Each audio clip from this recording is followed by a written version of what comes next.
नमस्कार दोस्तों, कैसे हैं आप लोग। 8 फरवरी 2024 के डेली एडिटोरियल और करंट अफेयर्स एनालिसिस में आपका स्वागत है। लगभग 5 से 6 इंपॉर्टेंट न्यूज़ हैं, इंपॉर्टेंट करंट अफेयर्स के एडिटोरियल की सब डिटेल में आपके साथ डिस्कस करूंगा। आजकल ज़्यादा इंपॉर्टेंट न्यूज़ आ नहीं रही दोस्तों, और जो आ रही उनमें एक पॉलिटिकल टिंज है, चूंकि आपको पता ही है कि भाई अप्रैल मई में क्या आने वाला है। तो उसी रिस्पेक्ट में जो सबसे काम की हमारे एग्जाम्स पर्सपेक्टिव से न्यूज़ है, उसको हम लोग यहाँ पे डिस्कस करेंगे। तो जो सबसे पहला टॉपिक हम लोग डिस्कस करने वाले हैं, इस समय पे सुप्रीम कोर्ट के अंदर एक केस चल रहा है। 7 जज की कॉन्स्टिट्यूशन बेंच बैठी है। और ये 7 जज की बेंच क्यों बैठी है? क्योंकि वो एक ऐसे मुद्दे को डिस्कस कर रहे हैं जिसको ऑलरेडी 2004 में एक 5 जज की कॉन्स्टिट्यूशन बेंच ऑलरेडी डिसाइड कर चुकी है in the EV Chinnaiah case judgement. 2004 की ये जो कॉन्स्टिट्यूशन बेंच थी 5 जज की ईवी चिन्नैया जजमेंट केस में, इन्होंने क्या बोला था? इन्होंने बोला था कि भाई ये जो शेड्यूल्ड कास्ट है, इसको आप होमोजीनियस मानोगे। अब देखिए, शेड्यूल्ड कास्ट के अंदर बहुत सारी अलग अलग कास्ट होती हैं दोस्तों। आपको पता है, उत्तर प्रदेश हो गया, तेलंगाना हो गया, तमिलनाडु हो गया, उत्तराखंड हो गया, जम्मू एंड कश्मीर हो गया, यहां पे लोगों की अलग अलग कास्ट है। अब कुछ कास्ट को बैकवर्ड माना गया और उनको शेड्यूल कास्ट के अंदर रखा गया कि हाँ भाई, दे आर एलिजिबल फॉर सरकारी बेनिफिट्स एंड रिजर्वेशन थिंग। अब बात यह है कि बहुत सारे राज्यों का बोलना है कि साहब देखिए, शेड्यूल कास्ट के अंदर आपने जो अलग अलग कास्टों को इंक्लूड किया है, ये सारी कास्ट आपस में बराबर नहीं है। कुछ कास्ट थोड़ी प्रोग्रेसिव हो चुकी हैं, फॉरवर्ड हो चुकी हैं, वो इकोनॉमिकली भी अच्छी हो चुकी हैं, और कुछ कास्ट अभी भी बैकवर्ड है। तो एक राज्य के पास ये ताकत होनी चाहिए कि वो इस बात को आइडेंटिफाई कर सके कि हाँ भाई, ये वाली कास्ट थोड़ी प्रोग्रेसिव है, ये वाली कास्ट थोड़ी बैकवर्ड है, तो हम बैकवर्ड वालों को एक्स्ट्रा बेनिफिट्स देंगे। तो 2004 में कॉन्स्टिट्यूशन बेंच सुप्रीम कोर्ट ने ईवी चिन्नैया केस में बोला कि नहीं नहीं भाई, schedule caste is a homogeneous group, इसके अंदर जितनी भी कास्ट हैं वो सब बराबर हैं ओवरऑल। अगर आप किसी एक कास्ट को दूसरे से ज्यादा इंपॉर्टेंस दोगे शेड्यूल कास्ट के अंदर, तो that will be a violation of right to equality. ये 2004 चिन्नैया केस में बोला गया। लेकिन उसके बाद बहुत सारी राज्य की सरकारों ने, इवन केंद्र की सरकार के कुछ मिनिस्टर्स ने ये बोला कि भाई ये गलत है। ठीक है ना, आप शेड्यूल कास्ट को एक होमोजीनियस क्लास नहीं मान सकते। उसके अंदर ये ताकत किसी ना किसी के पास तो होनी चाहिए कि भाई ओवरऑल कास्ट के प्रोग्रेसिवनेस को सर्टिफाई करके कुछ लोगों को एक्स्ट्रा जरूरत के लिए हिसाब से रिजर्वेशन दिया जाए। सबको इक्वल मान लोगे तो कैसे काम चलेगा? तो इसी बात को लेके रिसेंटली सुप्रीम कोर्ट के अंदर बहस चल रही है। और 7 जज की जो कॉन्स्टिट्यूशन बेंच है, headed by chief justice of India D Y Chandrachud साहब, इन्होंने ट्यूसडे को ऑब्जर्व किया कि शेड्यूल कास्ट को भैया एक होमोजीनियस ग्रुप की तरह ट्रीट नहीं किया जा सकता रिजर्वेशन देने के लिए, क्योंकि इसके अंदर कुछ ग्रुप्स हो सकता है कि ऑलरेडी एडवांस हो चुके हैं सोसाइटी में, और कुछ ग्रुप्स पर्टिकुलरली अंडर प्रिविलेज हैं। तो जो पर्टिकुलरली अंडर प्रिविलेज है उनके पास एक्स्ट्रा बेनिफिट्स तो यहां पे जाने चाहिए। केंद्र की सरकार ने यहां पे सुप्रीम कोर्ट को बोला है कि हम रिजर्वेशन की पॉलिसी के प्रति कमिटेड हैं, और दो सरकारें, स्पेसिफिकली तमिलनाडु की सरकार और पंजाब की सरकार, ये स्पेसिफिकली सुप्रीम कोर्ट में इस बात को लेकर लड़ रहे हैं कि नहीं भाई, राज्य की सरकार के पास ये ताकत होनी चाहिए कि राज्य की सरकार ये डिसाइड कर सके शेड्यूल कास्ट के अंदर किसको रिजर्वेशन ज्यादा देना है, किसको कम देना है, या किसको नहीं देना है। अभी के लिए ओवरऑल ये लिस्ट कंपाइल की जाती है by president under article 341 of the Indian constitution.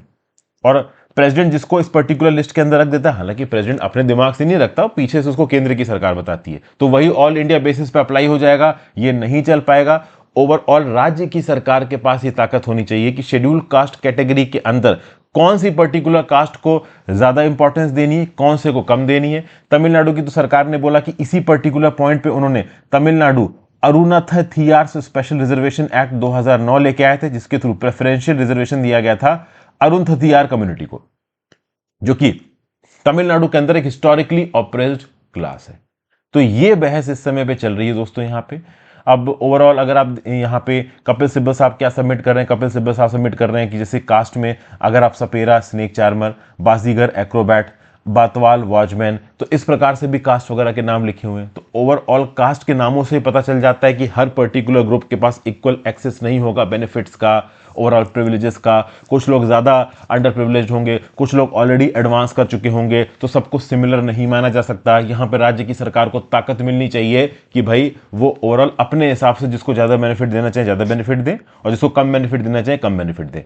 हालांकि सुप्रीम कोर्ट ये भी जानते हैं कि भाई ये एक बहुत ही सेंसिटिव मुद्दा है। बहुत सारी राज्य की सरकार इस ताकत को गलत तरीके से इस्तेमाल कर सकती है इलेक्शंस जीतने के लिए, कि जिन कास्ट का नंबर सुपीरियर होगा, जिन कास्टों का नंबर न्यूमेरिकली ज्यादा होगा उनको रिजर्वेशन दे दिया जाएगा, जिनका न्यूमेरिकली कम होगा उनसे रिजर्वेशन छीन लिया जाएगा।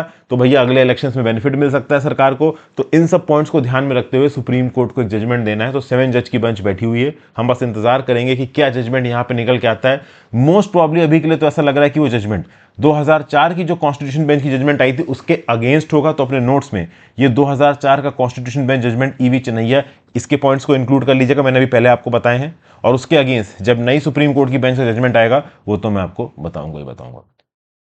तो बहस इस बात पे चल रही है कि शेड्यूल कास्ट के अंदर आप उसको होमोजीनियस मानोगे या नहीं मानोगे। और अभी के लिए तो सुप्रीम कोर्ट यही बोलता नजर आ रहा है कि भाई होमोजीनियस नहीं माना जा सकता। ठीक है भाई, आगे चलते हैं। अब आगे चलने से पहले दोस्तों मैं आपको बताना चाहूंगा अपने मेंटरशिप कोर्स के बारे में। आज भी मेंटरशिप कोर्स में लगभग 8 वीडियोस अपलोड होंगी। मेंटरशिप कोर्स इस समय पे बहुत ज्यादा अफोर्डेबल कॉस्ट पे अवेलेबल है, ऑलमोस्ट 6000 रुपीज पे अवेलेबल है। और इसके अंदर हजारों की तादाद में वीडियोस अपलोड हो चुकी हैं, हजारों की तादाद में पीडीएफ अपलोड हो चुकी हैं। ऑलरेडी इस पर्टिकुलर बंडल के अंदर आपको प्रीलिम्स की टेस्ट सीरीज भी मिल रही है। आप चाहें तो इस कोर्स को अवेल कर सकते हैं, बहुत ही सस्ते में, अफोर्डेबल दाम में ये कोर्स अवेलेबल है। सस्ते में इसलिए चूंकि अब टाइम बहुत कम बचा हुआ है, आपके प्रीलिम्स में ज़्यादा दिन रह नहीं गए हैं और जो कंटेंट आपको कवर करना है वो बहुत ज़्यादा है। इस कोर्स का ही कंटेंट अगर आप कवर कर लोगे तो बहुत सारी चीज़ें आपकी यहाँ पे कवर हो जाएंगी। टेस्ट सीरीज इसमें इंक्लूडेड है प्रीलिम्स की। मैं फिर से रिपीट करता हूँ, do subscribe to the mentorship course, definitely आपके बहुत काम का है। www.harshitdwedi.com वेबसाइट पे जाके आप इस मेंटरशिप कोर्स को सब्सक्राइब कर सकते हैं, या जो मेरी एप्लीकेशन है हर्षित द्विवेदी एजुकेशन, जो कि एंड्रॉयड पे भी अवेलेबल है, iOS पे भी अवेलेबल है, उसको डाउनलोड करके भी आप इस पर्टिकुलर कोर्स को अवेल कर सकते हो। तो do subscribe to this mentorship course, आपको काफी फायदा होगा। चलिए आगे आ जाते हैं। अगला टॉपिक जो मैं डिस्कस करने वाला हूं वो है in breakthrough neural network explains how it found new antibiotic. अब देखिए इस पर्टिकुलर आप कह लीजिए आर्टिकल में डायरेक्टली आपसे यूपीएससी मेंस में कुछ पूछा जाएगा इसके चांसेस ना के बराबर हैं। अगर आप मेडिकल फील्ड को बिलोंग करते हो, ठीक है ना, डॉक्टर हो, और अगर आप यूपीएससी इंटरव्यू में बैठते हो तब शायद वहां पे इससे रिलेटेड कुछ चीजें आपसे पूछ ली जाए। लेकिन जो जनरल, जो डॉक्टरी को बिलोंग नहीं करते, आपके लोग मेडिकल फील्ड को बिलोंग नहीं करते, मोस्ट प्रोबेबली उनसे मेंस में या इंटरव्यू में इससे रिलेटेड क्वेश्चन पूछा जाए चांसेस कम है। बट हाँ, प्रीलिम्स में डेफिनेटली पूछा जा सकता है। जो 2-3 पॉइंट्स आपसे पूछे जाएंगे वो मैं आगे बताऊंगा। लेकिन सबसे जरूरी ये है कि दोस्तों एज अ यूपीएससी एस्पिरेंट और as an enlightened citizen of India आपको एक्चुअली में थोड़ी बहुत तो अवेयरनेस होनी चाहिए कि मेडिकल सिस्टम्स किस प्रकार से काम करते हैं, एंटीबायोटिक किस प्रकार से काम करती है, जो रिसर्च कर रहे हैं समय पे साइंटिस्ट वो किस प्रकार से एक्ट करते हैं। तो उस पर्सपेक्टिव से मैं इस आर्टिकल को डिस्कस कर रहा हूं, डेफिनेटली आपकी अंडरस्टैंडिंग को बढ़ाएगा। आज की डेट में चैट जीपीटी का जमाना है, बड़े बड़े यूट्यूबर्स चैट जीपीटी को प्रमोट भी कर रहे हैं। और एंटीबायोटिक्स आप जानते हैं, तो हिस्ट्री में पहली बार कब ऐसा हुआ कि चैट जीपीटी और एंटीबायोटिक्स एक दूसरे के साथ कनेक्टेड थे? तो जवाब आता है 1944। 1944 में पहली बार ऐसा हुआ कि साइंटिस्ट ने प्रपोज किया फर्स्ट आर्टिफिशियल न्यूरल नेटवर्क। ये एक ऐसी टेक्नोलॉजी थी जिसने आगे जाने वाले समय में डीप लर्निंग और आर्टिफिशियल इंटेलिजेंस की टेक्नोलॉजी को जन्म दिया। इसी डीप न्यूरल नेटवर्क के बेसिस पे आज की डेट में चैट जीपीटी जैसे मैकेनिज्म बन रखे हैं। ठीक है, अब इसी 1944 ईयर में बायोलॉजिस्ट ने डिस्कवर की एक एंटीबायोटिक जिसका नाम था स्ट्रेप्टोमाइसिन। ये दुनिया की पहली एमिनोग्लाइकोसाइड एंटीबायोटिक थी और ये आगे आने वाले समय में बहुत सारे ट्रीटमेंट करेगी ऐसे लाइफ थ्रेटनिंग डिजीज का, जैसे कि ट्यूबरकुलोसिस। ट्यूबरकुलोसिस आज की डेट में भी एक लाइफ थ्रेटनिंग डिजीज निकल के आया है, लेकिन 1944 में पहली एंटीबायोटिक आई जिसको आप स्पेसिफिकली बोल सकते हो एमिनोग्लाइकोसाइड एंटीबायोटिक, 1944 में फर्स्ट टाइम बनाई गई। ठीक है ना भाई। तो 1944 में पहली बार डीप लर्निंग जो न्यूरल नेटवर्क्स हैं, आर्टिफिशियल इंटेलिजेंस के नेटवर्क्स हैं, और एंटीबायोटिक का एक कनेक्शन देखने को मिला, क्योंकि एक ही साल में ओवरऑल दोनों चीजें के ऊपर यहां पे थीसिस हुई थी, रिसर्च हुई थी। आज की डेट में डीप लर्निंग यानी कि आर्टिफिशियल इंटेलिजेंस और एंटीबायोटिक्स में एक और डीपर कनेक्शन है। दिसंबर 2023 में एक पेपर छपता है नेचर में, जहां पे साइंटिस्ट ये रिपोर्ट करते हैं कि एक नई क्लास ऑफ एंटीबायोटिक्स बनाई गई है using a form of deep learning that has been gaining more attention. देखिए, डीप लर्निंग न्यूरल नेटवर्क्स के थ्रू आज की डेट में एंटीबायोटिक्स बनाई जा रही है। कैसे बनाई जा रही है? तो अब इस पर्टिकुलर आर्टिकल को अगर आप पढ़ोगे ना दोस्तों, तो आर्टिकल थोड़ा ट्रिकी है, साइंटिफिकली ट्रिकी है, सबको समझ में नहीं आएगा। तो मैं बेसिक्स आपको यहां पे समझाने की कोशिश करता हूं। जैसा क्या होता है कि जो डीप न्यूरल नेटवर्क्स होते हैं, ठीक है ना, आर्टिफिशियल इंटेलिजेंस के नेटवर्क्स होते हैं, उसमें क्या है, कुछ इनपुट दिए जाते हैं और इनपुट के आधार पर वो आउटपुट निकालते हैं। तो कई बार क्या हो सकता है कि एक डीप न्यूरल नेटवर्क है, उसको हजारों लाखों प्रकार की कैट की इमेजेस दिखाई गई, ठीक है ना, और इन कैट की इमेजेस के आधार पर आउटपुट में अब वो कोई नई चीज को देख के बता सकता है कि वो कैट है या नहीं है, समझ गए? तो हजार, अच्छा कैट में भी बहुत सारे अलग अलग फीचर्स होते हैं, अलग अलग रीजन्स की अलग अलग कैट के फीचर्स हो सकते हैं, उनके जेनस पे, उनकी स्पेशीज पे, बहुत सारी चीज़ों पर डिपेंड करता है। तो मान लीजिए किसी आर्टिफिशियल इंटेलिजेंस के डीप न्यूरल नेटवर्क को हजारों लाखों की तादाद में कैट की फोटो दिखाई गई और उसके बेसिस पे आउटपुट में उसने एक पर्टिकुलर जानवर को देख के आइडेंटिफाई किया कि वो कैट है या नहीं है। अब इस बीच में मान लीजिए कि ओवरऑल उस न्यूरल नेटवर्क को रैंडम बेसिस पे अलग से कोई एक नई कैट दिखा दी गई और कोई एक नया डॉग दिखा दिया गया। तो अगर वो न्यूरल नेटवर्क ये आइडेंटिफाई कर लेता है कि हाँ भाई जो नई कैट दिखाई गई है वो कैट है या नहीं है, और जो डॉग दिखाया गया है वो कैट है या नहीं है, तो हम ये बोलेंगे कि वो जो आर्टिफिशियल इंटेलिजेंस का डीप न्यूरल नेटवर्क है वो मैच्योर हो चुका है, वो सही तरीके से चीजों को सेग्रीगेट कर पा रहा है, आइसोलेट कर पा रहा है। अब खास बात दोस्तों यहां पे ये होती है ना कि जो डीप न्यूरल नेटवर्क्स होते हैं, उन डीप न्यूरल नेटवर्क्स में जो भी इनपुट दिए जाते हैं, उन इनपुट के आधार पर ही आउटपुट में ओवरऑल आप कह लो रिजल्ट निकाला जाता है उस डीप न्यूरल नेटवर्क के द्वारा।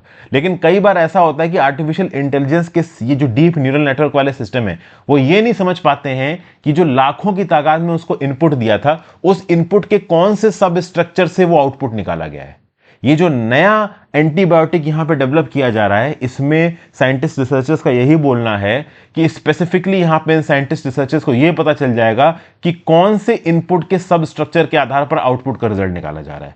इसलिए जो आउटपुट के रिजल्ट्स हैं वो बड़े जबरदस्त निकल के आने वाले हैं। अब ये जो नई एंटीबायोटिक यहां पे बनाई गई है ना, इस एंटीबायोटिक को बनाया गया है क्योर करने के लिए किसको? मिथिसिलिन रेजिस्टेंट स्टेफाइलोकोकस ऑरियस को। ये MRSA इन्फेक्शंस होते हैं। MRSA इन्फेक्शंस ने 2019 में 1 लाख से ज्यादा डेथ्स कॉज की हैं। तो ऑब्वियस सी बात है इस MRA इन्फेक्शन को रोकने के लिए, हटाने के लिए एक अलग प्रकार की एंटीबायोटिक की जरूरत है।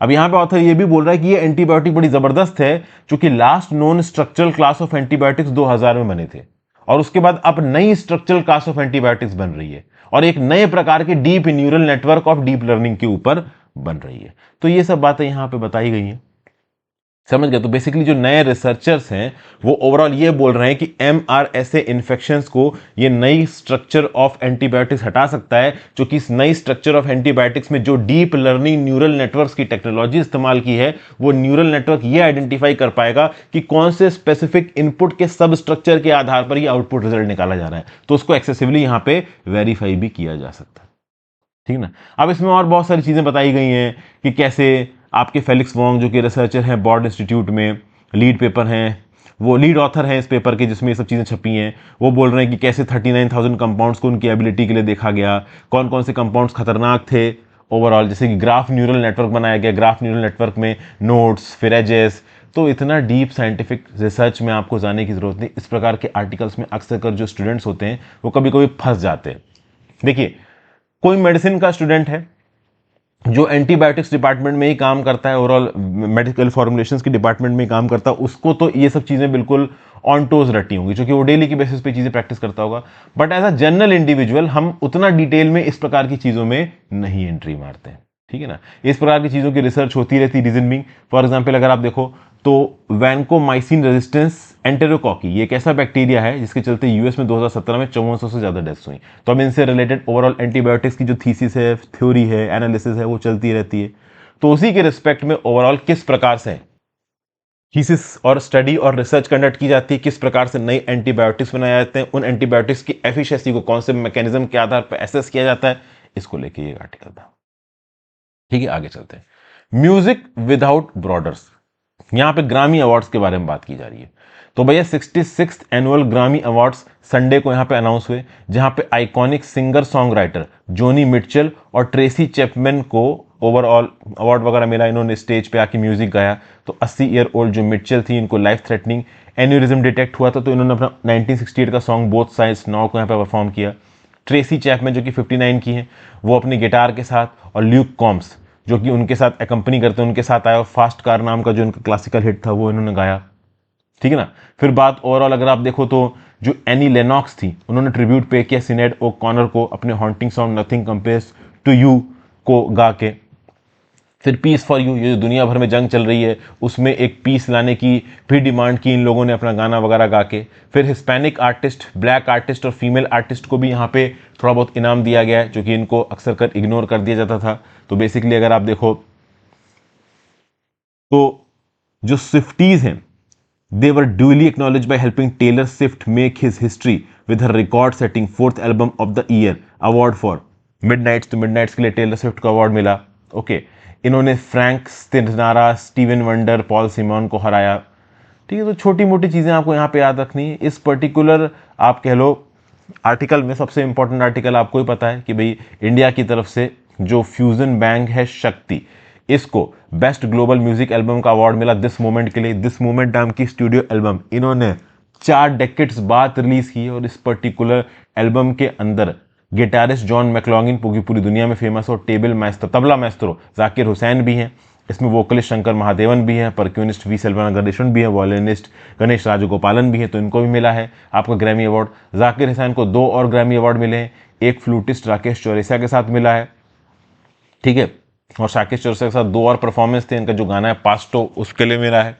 ओके, तो ये सब चीज़ें। इससे पहले ग्रामी अवार्ड कौन कौन से इंडियंस को अवार्ड कर चुका है, तो पंडित रविशंकर को, पंडित विष्णु मोहन भट्ट को, ए.आर. रहमान को और भी बहुत सारे लोगों को दिया गया है। तो बेसिकली कुल मिला के इंडियंस की जो आप कह रहे हो ज़बरदस्त स्किल है सितार में, सरोद में, वीणा में, वो ओवरऑल यहाँ पे देखने को मिली है। फ्लूट, मृदंगम और वायलिन में यहाँ पे देखने को मिली है। तो ये सब चीज़ें ओवरऑल यहाँ पे बताई जा रही है। आगे बात करते हैं इक्विटी कंसर्न्स इन बैनिंग फॉसिल फ्यूल एक्सट्रैक्शन। ठीक है ना, ये क्या चीज़ है, मतलब फॉसिल फ्यूल एक्सट्रैक्शन में इक्विटी कंसर्न्स की ये लोग बात कर रहे हैं, क्या सीन है ये। देखिए, ये बताया जा रहा है कि the inadequate response from governments and corporations in dealing with the issue of climate change is leading to not only a dramatic rise in climate change litigation in many parts of the world but also resulting in growing momentum that is in favour of phasing out of fossil fuel subsidies and banning of the extraction of fossil fuel itself. भाई क्या, अलग अलग सरकारें दुनिया भर की और अलग अलग कॉर्पोरेशंस बातें तो बहुत करते हैं कि हम फॉसिल फ्यूल एक्सट्रैक्शन को कम करेंगे, global green house gas emissions को कंट्रोल में लेके आएंगे, बट एक्चुअली में ग्राउंड लेवल पे जो आउटकम निकल के आ रहा है वो बहुत धीमा है। अब दुनिया भर में मोमेंटम इस चीज का बन रहा है कि एक fossil fuel non proliferation treaty लेके आई जाए, क्लाइमेट चेंज को रोकने के लिए जो दुनिया भर में फॉसिल फ्यूल सब्सिडी दी जा रही है वो यहां पे कम किया जाए। इनफैक्ट फॉसिल फ्यूल का जो एक्सट्रैक्शन हो रहा है इसी को यहां पे बंद करो, यही अपने आप में सारे बवाल की जड़ है। एक कोल एलिमिनेशन ट्रीटी की बात हो रही है कि भाई कोल एलिमिनेशन ट्रीटी ले आओ जिससे दुनिया में 2030 तक कोल के एक्सट्रैक्शन को यहां पे रोका जा सके, ताकि कोल की माइनिंग और बर्निंग को मिनिमाइज किया जा सके। एक प्रोडक्शन गैप रिपोर्ट आई थी 2023 में जिसने यह बताया कि दुनिया भर की जो बड़ी बड़ी फॉसिल फ्यूल कंट्रीज हैं उन्होंने जो प्रोमिसेस किए हैं अपने नेशनल डिटरमिनेंट्स कंट्रीब्यूशन में कि पेरिस एग्रीमेंट 2015 के हिसाब से 1.5 डिग्री सेल्सियस तक हम लोग टेम्परेचर इंक्रीज को रोक देंगे, और वो एक्चुअली में जो प्लान बना के बैठे हैं कि 2030 तक वो 110% ज्यादा फॉसिल फ्यूल प्रोड्यूस करेंगे, इसमें एक बहुत बड़ी एम्बिग्यूटी है, एक बहुत बड़ा कॉन्ट्रास्ट है। एक तरफ वो अपनी नेशनल डिटरमिनेंट कंट्रीब्यूशन से पेरिस क्लाइमेट एग्रीमेंट 2015 की 1.5 डिग्री सेल्सियस टेम्परेचर राइज से कम रखना चाहते हैं अपने आप को, और दूसरी ही तरफ वो बोल रहे हैं कि हम 2030 तक 110% ज्यादा फॉसिल फ्यूल पैदा करेंगे। तो ये कॉन्ट्रास्ट क्यों यहां पे निकल के आ रहा है। अब अगर फेजिंग आउट फॉसिल फ्यूल की बात की जाए तो इसका कंसेप्ट सबसे पहली बार डिस्कस किया गया United Nations framework convention on climate change COP 26 Glasgow 2021 में, जिसने ये बोला कि अनएबेटेड कोल पावर को फेज डाउन किया जाएगा और इनएफिशिएंट फॉसिल फ्यूल सब्सिडी को भी फेज डाउन किया जाएगा, इनको हटाया जाएगा। COP 28 हुआ था दुबई में 2023 में, इसने भी बोला कि भाई हम लोग ट्रांजिशन ओवर करेंगे फॉसिल फ्यूल से एनर्जी सिस्टम में और नेट जीरो तक पहुंच जाएंगे 2050 तक। लॉन्ग टर्म जो टेम्परेचर गोल सेट किया गया पेरिस क्लाइमेट एग्रीमेंट को, इसको मानेंगे, अलाइन करेंगे अपने आप को कॉमन बट डिफरेंशिएटेड रिस्पॉन्सिबिलिटीज के साथ एंड रिस्पेक्टिव कैपेबिलिटीज का, जिसको CBDR-RC बोलते हैं, और नेशनली डिटरमिन्ड कंट्रीब्यूशन के साथ।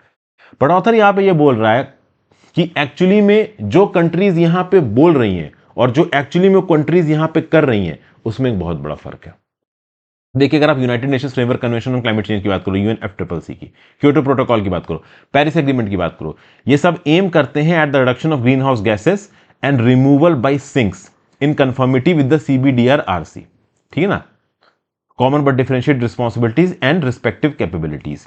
तो ये जो CBDR-RC है इसके हिसाब से सबने बोला है कि हम लोग फेज आउट करेंगे अपने फॉसिल फ्यूल प्रोडक्शन को और एमिशंस को, पर कैपिटा एमिशंस के आधार पर ये किया जा रहा है। लेकिन भाई देखिए, डेवलप्ड कंट्रीज और डेवलपिंग कंट्रीज में फर्क है, और उसमें भी जो कुछ डेवलप्ड कंट्रीज है ना, डिपेंड करता है कि उसकी इकोनॉमी फॉसिल फ्यूल से कितनी ड्रिवन है। जैसे फॉर एग्जांपल अगर आप कनाडा की बात करो, यूनाइटेड किंगडम की बात करो, यूनाइटेड स्टेट्स की बात करो, तो ये लोग बहुत हद तक फॉसिल फ्यूल के रेवेन्यू के ऊपर कम डिपेंडेंट है। हालांकि इन्होंने फॉसिल फ्यूल एक्सट्रैक्शन और बर्निंग के दम पे खूब कमाया है, खूब डेवलप किया है, बट आज के डेट में इनकी इकोनॉमी सिर्फ फॉसिल फ्यूल के ऊपर डिपेंडेंट नहीं है। वहीं पे सऊदी अरेबिया जैसे रिच कंट्रीज की बात कर लीजिए, आप यूएई की बात कर लीजिए, यूनाइटेड अरब एमिरेट्स की, ये तो खैर बहुत रिच हो गई। इराक की बात कर लीजिए, इराक रिच नहीं है, इराक में तो खैर बहुत बुरी हालात है, लेकिन ज्यादातर उसकी जो गवर्नमेंटल रेवेन्यूज हैं वो फॉसिल फ्यूल से आ रहे हैं। तो इस प्रकार की जो कंट्रीज हैं, पैसा उनके पास बहुत है, लेकिन इनकी जो इकोनॉमी है वो फॉसिल फ्यूल पे ज्यादा डिपेंडेंट। इसमें Azerbaijan, Congo, Iraq, Oman, Nigeria, Timor Leste भी आते हैं। तो they are basically heavily dependent on fossil fuels. तो जितना आसान कनाडा, ऑस्ट्रेलिया और यूएस जैसी कंट्री, यूके जैसी कंट्रीज के लिए होगा फॉसिल फ्यूल से दूर जाना इमीडिएट बेसिस पे, उतना आसान इराक और तिमोर लेस्ते, कॉन्गो, अजरबैजान जैसी कंट्री के लिए नहीं होगा, क्योंकि कंट्रीज अभी भी डेवलप कर रही हैं। इनकी जो इकोनॉमी है वो फॉसिल फ्यूल के रेवेन्यूज के ऊपर इमीडिएटली डिपेंडेंट है, जबकि यूएसए, यूके, इन सब की इकोनॉमी, कनाडा, ऑस्ट्रेलिया, इन सब की इकोनॉमी फॉसिल फ्यूल के ऊपर इमीडिएटली डिपेंडेंट नहीं है। तो पहले जो डेवलप्ड कंट्रीज हैं, यूएसए, यूके जैसी, इनको अपने पर कैपिटा एमिशन को कम करना चाहिए, एक्सट्रैक्शन वगैरह कम करनी चाहिए, इनको पहले टारगेट्स बनाने चाहिए, और बाकी डेवलपिंग कंट्रीज धीरे धीरे करके टारगेट बनाएंगी। लेकिन ऐसा हो नहीं रहा है। ये जितनी भी डेवलप्ड कंट्रीज है ना, यूएसए, यूके, कनाडा जैसी, ये बिल्कुल यहां पे डबल स्टैंडर्ड्स को कर रही हैं। ये दूसरी डेवलपिंग कंट्रीज को बोल रही है कि तुम कम करो, और वो अपने प्रोडक्शन के प्लान बढ़ा रहे हैं। ये सब बातें यहां पे बोली जा रही है। अगर आप इंटरनेशनल लीगल सिस्टम की बात करो, तो इंटरनेशनल लीगल सिस्टम में आप किसी पर्टिकुलर कंट्री के ऊपर ये ऑब्लिगेशन नहीं डाल सकते कि वो अपनी ही बाउंड्री के अंदर प्रेजेंट नेचुरल रिसोर्सेज को एक्सट्रैक्ट ना करे अपने इकोनॉमिक डेवलपमेंट के लिए। अब कई बार क्या होता है कि ग्रीन हाउस गैस इमिशंस में एक पर्टिकुलर कंट्री के ऊपर ऑब्लिगेशन इस प्रकार से डाला जाता है कि अगर आप कोल को एक्सट्रैक्ट करके जलाते हो, तो उससे जो ग्रीन हाउस गैस का इमिशन होगा वो सिर्फ तुम्हारी कंट्री के एनवायरमेंट को नहीं, पूरी दुनिया के एनवायरमेंट को अफेक्ट करेगा, वो दूसरी कंट्री को भी अफेक्ट करेगा, इसलिए तुम फॉसिल फ्यूल का एक्सट्रैक्शन कम करो। ठीक है, ड्यू डिलीजेंस ऑब्लिगेशन यहां पे लगाया जाता है। दूसरी कंट्री, दूसरे स्टेट को हार्म ना पहुंचे, ये ऑब्लिगेशन एक कंट्री के ऊपर लगाने की कोशिश की जाती है। और इस पर्टिकुलर ऑब्लिगेशन को इंटरनेशनल वाटर कोर्ट सिचुएशंस में, इंटरनेशनल कोर्ट्स ऑफ जस्टिस में लेके भी आया गया है।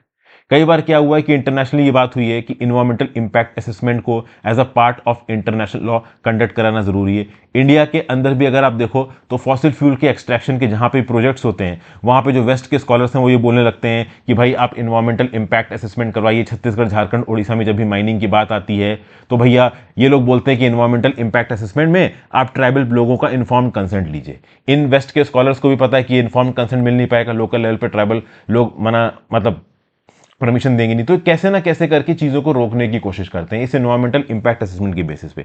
जबकि अनवर सदात साहब यहां पे बोल रहे हैं कि भाई देखिए, एक पर्टिकुलर देश की लॉन्ग टर्म डेवलपमेंट बहुत ज्यादा जरूरी है, और long term development in fossil fuel extraction, इनकी बर्निंग और एनर्जी कंजम्पशन के ऊपर बहुत ज्यादा डिपेंड करती है। तो पेरिस एग्रीमेंट में जो नेशनली डिटरमिन्ड कंट्रीब्यूशन है, ये किसी भी प्रकार से एक कंट्री को फॉसिल फ्यूल एक्सट्रैक्शन से नहीं रोकते अगर वो एक्सट्रैक्शन बहुत ज्यादा जरूरी है। इंडिया की बात की जाए तो भाई इंडिया रेन्यूएबल एनर्जी में डेफिनेटली आगे बढ़ रहा है, बट हम अभी भी बहुत हद तक फॉसिल फ्यूल के ऊपर डिपेंडेंट है। इंडिया में लगभग 36 लाख 3.6 मिलियन लोग ऐसे 159 डिस्ट्रिक्ट्स में जो सीधे सीधे फॉसिल फ्यूल की इकोनॉमिक साथ जुड़े हुए हैं, डायरेक्ट या इनडायरेक्ट जॉब उनको मिली हुई है और उनके घर का खर्चा चलता है। तो क्लीनर फ्यूल पे जाने से पहले एडिक्वेट ट्रांजिशन सपोर्ट की जरूरत है, सूटेबल इकोनॉमिक अपॉर्चुनिटीज लाने की जरूरत है इन पर्टिकुलर लोगों के लिए जो कि डायरेक्टली फॉसिल फ्यूल के सेक्टर में इन्वॉल्व है। ठीक है, अगर इंडिया सब्सिडी दे रहा है केरोसिन ऑयल को, तो कहीं ना कहीं उसका एक इकोनॉमिक रेशनल है, लेकिन दुनिया भर की वेस्टर्न कंट्रीज क्या बोलती हैं कि भाई ये वॉयलेशन है article 2 clause 1 sub clause C of the Paris agreement का, और ये एक इनसफिशिएंट सब्सिडी जो कि इंडिया केरोसिन ऑयल के ऊपर सब्सिडी दे रहा है। ठीक है, तो भाई देखिए यहां पे डिफरेंशियल ट्रीटमेंट की बात हो रही है। सीओपी 26 में सीबीडीआरआरसी के हिसाब से इंडिया ने भी बोला है कि भाई डिफरेंशियल टाइम फ्रेम देना जरूरी है। हम भाई डेवलपिंग कंट्री हैं, हमें तो समय लगेगा, हमें कुछ हद तक कोल और आपने जो भी आपके लोग फॉसिल फ्यूल रिजीम्स हैं इनको इस्तेमाल करना पड़ेगा। लेकिन यूके, यूएसए, कनाडा जैसी कंट्रीज तो लंबे समय से ऑलरेडी इस्तेमाल कर रही है, तो फेज आउट कर सकती हैं, बट वो बोल रहे हैं वो फेज आउट करेंगे, लेकिन अपने प्रोडक्शन को बढ़ा रहे हैं। ऑस्ट्रेलिया, कनाडा, यूएस वो overall major fossil fuel producers हैं और आगे उसको बढ़ाने की बात कर रहे हो, और डेवलपिंग कंट्रीज को बोल रहे हैं कि तुम कम करो। तो ये बहुत बड़ी हाइपोक्रेसी चल इन डेवलप्ड कंट्रीज की तरफ से। ठीक है, आगे आ जाते हैं। Downloading child pornography is an offence. ये क्या चीज है? ये एक काफी अच्छा आर्टिकल बोलूंगा मैं आज का, बहुत ही जबरदस्त आर्टिकल है। इसमें आर के विज साहब ने एक इंपॉर्टेंट व्यू पॉइंट दिया है। देखिए क्या हुआ है, मद्रास हाईकोर्ट में recently S Harish Kumar versus inspector of police वाला केस पहुंचा, और उसमें जुडिशियल प्रोसीडिंग्स को और एक पर्टिकुलर इंडिविजुअल के ऊपर इल्जाम लगाया गया था कि उसने अपने फोन में चाइल्ड पोर्नोग्राफी को डाउनलोड किया और उसको देखा। इस बात को लेकर जो लोअर कोर्ट थी उसने उसको सजा भी दी थी, लेकिन उस सजा को खारिज कर दिया और जुडिशियल प्रोसीडिंग्स को खारिज कर दिया किसने? मद्रास हाईकोर्ट ने। ठीक है ना। उन्होंने बोला कि section 67B of the information technology act 2000 के अंदर चाइल्ड पोर्नोग्राफी को डाउनलोड करके अकेले में देखना एक क्राइम नहीं है। ये यहां पे बोला मद्रास की हाईकोर्ट में। अब आर के विज साहब यहां पे मद्रास की हाईकोर्ट के इस जजमेंट में कमी निकालते नजर आ रहे हैं। आर के विज साहब लीगली बहुत अच्छे आर्टिकल्स लिखते हैं, ये फॉर्मर आईपीएस ऑफिसर है। मद्रास हाईकोर्ट यहां पे ये बोल रहा है कि एक इंडिविजुअल अगर अकेले में चाइल्ड पोर्नोग्राफी को डाउनलोड भी करता है, उसको देखता है, तो वो क्राइम नहीं है, जबकि ये क्राइम है। आर के विज साहब यहां पे मैं आपको सिर्फ इंपॉर्टेंट पॉइंट्स बता रहा हूं इस आर्टिकल के, आपको समझ में आ जाएगा। अगर आप article 67 of the information technology act की बात करो और उसमें सेक्शन 67B पे जाओ, तो सेक्शन 67B के अंदर 5 सब क्लॉसेज नजर आएंगे, from sub clause A to sub clause E. अब इसमें सब क्लॉज ए बात करता है पब्लिशिंग और transmitting material depicting children engaged in sexually explicit act और कंडक्ट। बी बात करता है deals with acts including downloading of child pornography, तो यहां पे एक पर्टिकुलर इंडिविजुअल ने अपने फोन में चाइल्ड पोर्नोग्राफी को डाउनलोड किया और उसको अकेले में देखा। और सेक्शन 67B के क्लॉज बी के अंदर साफ साफ लिखा है कि अगर आप चाइल्ड पोर्नोग्राफी को डाउनलोड करके देखते हो तो आपने क्राइम कमिट किया है। फिर सेक्शन सी की बात करें, सब क्लॉज सी की, तो it talks about cultivating, enticing और inducing children to an online sexually explicit relationship. फिर सब क्लॉज डी की बात करें, about facilitating abuse of children online. And sub clause E की बात करें, talks about recording abuse sexually explicit act with the children. तो section 67B के जो 5 क्लॉजेज है ए टू ई, इसमें क्लॉज बी के अंदर साफ साफ लिखा हुआ है कि अगर अपने फोन में या किसी भी अपने इलेक्ट्रॉनिक गैजेट में आप चाइल्ड पोर्नोग्राफी को डाउनलोड करके देख रहे हो, मतलब आपने काम गलत किया है और आपको यहां पे सजा दी जा सकती है। उसके बावजूद भी यहां पे मद्रास हाईकोर्ट ने केरला हाईकोर्ट को कोट करके बोला और केरला हाईकोर्ट के प्रीवियस जजमेंट को कोट किया और बोला कि हां भाई अकेले में बैठ के पोर्नोग्राफी देखना गलत नहीं है। जबकि केरला हाईकोर्ट का वो जो जजमेंट है उसमें ओवरऑल एडल्ट पोर्नोग्राफी की बात हुई थी। केरला हाईकोर्ट की बात करिए तो देखिए भाई, section 292 of the Indian penal code, इसमें केरला हाईकोर्ट ने पहले सितंबर 2023 का जजमेंट था Anish versus state of Kerala, और इससे पहले सुप्रीम कोर्ट भी साफ साफ बोल चुका है कि अगर आप अकेले में एडल्ट पोर्नोग्राफी को डाउनलोड करके देख रहे हो तो वो क्राइम नहीं है। लेकिन एडल्ट पोर्नोग्राफी वाले जजमेंट को यहां पे मद्रास हाईकोर्ट ने चाइल्ड पोर्नोग्राफी वाले जजमेंट के साथ जोड़ा और एक इंडिविजुअल जो कि चाइल्ड पोर्नोग्राफी को डाउनलोड करके देख रहा था उसको यहां पे छोड़ दिया, उसके अगेंस्ट जुडिशियल प्रोसीडिंग्स को खारिज कर दिया। तो यहां पे मद्रास हाईकोर्ट ने गलत किया है, ऐसा बोलना है आरके विज साहब का। और एक्चुअली में आरके विज साहब इसको प्रॉपर पॉइंट्स के बेसिस पे बोले, क्योंकि section 67B of the information technology act 2000 के सब क्लॉज बी में साफ साफ लिखा हुआ है कि अगर आप चाइल्ड पोर्नोग्राफी को डाउनलोड करके देखते हो तो वो एक क्राइम है। समझ के बात को? ये सारी चीजें यहां पे हो रही हैं। अच्छा, एक और चीज बताई जा रही है भाई, section 482 of the criminal procedure code में साफ साफ लिखा हुआ है कि भाई आप मिसयूज नहीं करेंगे प्रोसेस ऑफ कोड को। जुडिशियल प्रोसीडिंग्स को जो क्वॉश करने का बेसिक गाइडलाइंस है उनको भी बताया गया है state of Haryana versus Bhajanlal 1992 में। अब इन गाइडलाइंस को भी वायलेट किया मद्रास हाईकोर्ट ने। मद्रास हाईकोर्ट ने यहां पे गलत तरीके से जुडिशियल प्रोसीडिंग्स को क्वॉश किया है। यहां पे एक्चुअली में वो इंडिविजुअल गलती था 67B क्लॉज बी के अंदर उसके ऊपर इल्जाम बनता था। 67B को यहां पे कोट भी नहीं किया मद्रास हाईकोर्ट ने और ओवरऑल उसके अगेंस्ट जुडिशियल प्रोसीडिंग्स को क्वॉश कर दिया।